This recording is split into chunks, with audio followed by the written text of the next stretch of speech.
Meanwhile, Ukraine has witnessed a full-scale Russian invasion with Russian military assault has come Russian president's rhetoric, which has left experts questioning his rationale and also his possible endgame.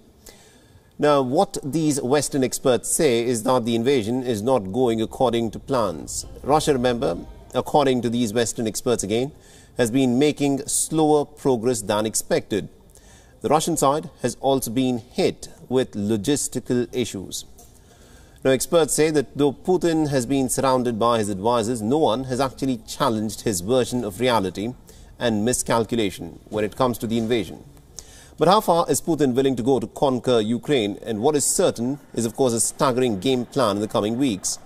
Now, there are concerns that a massive Russian convoy of military vehicles and manpower is slowly approaching the Ukrainian capital, Kiev.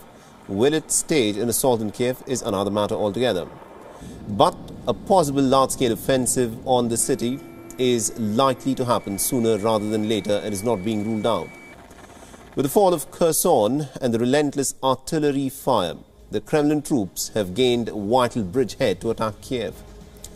Russia plans to set up a military administration from Kherson. The Russian forces can then cross over the Dnieper River, which cuts Ukraine into two, and head westwards and northwards to attack Kiev from a second direction.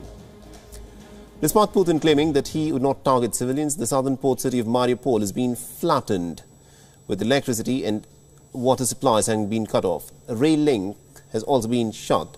But these are classic siege tactics that are at work by the Russians. Now, Putin also plans to use his Black Sea fleet to launch a seaborne invasion into the southwest of the country, and the city of Mariupol stands in the way of Putin from controlling the coastline from Donbas to Crimea. Having captured Kherson, Putin needs to control Mariupol in order to link the city of Odessa with Crimea and cut off Ukraine from the sea altogether. Odessa, remember, is the largest seaport in Ukraine and one of the largest ports in the Black Sea basin. Seizing this will be a major coup for Moscow. Ukraine is also warned of a possible invasion from the Black Sea as well. 3 weeks ago, 3 Russian naval vessels transited the Bosphorus into the Black Sea.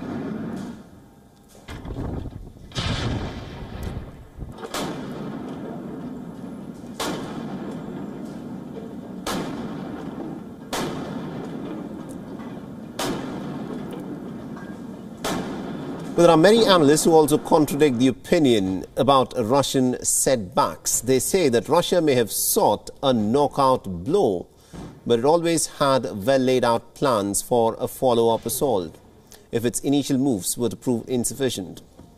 Remember, when Putin invaded Crimea back in 2014, his popularity soared to 82%, despite the global condemnation and sanctions that were imposed on Russia.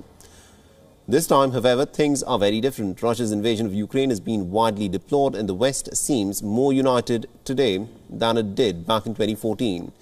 It's also taking some unprecedented steps to try and punish Russia. But the question, of course, is, can these global sanctions and widespread protests at home stop Putin?